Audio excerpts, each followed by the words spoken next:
పరువంతా పక్కన పెట్టి కూలీల వేషం కట్టి అవమానాలెన్నో మోస్తూ అన్నీ చేస్తూ ఉన్నావా?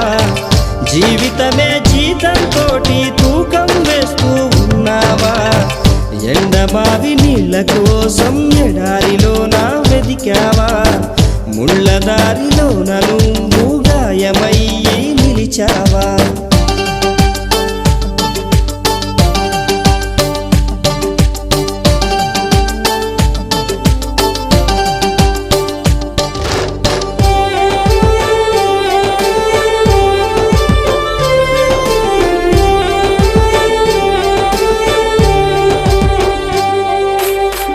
రక్తాన్నే పంచిన తల్లి, రాఖీని కట్టిన చెల్లి, నువ్వాడి పాడిన గల్లి చూస్తున్నది నీకై మళ్ళీ ఎదిగొచ్చిన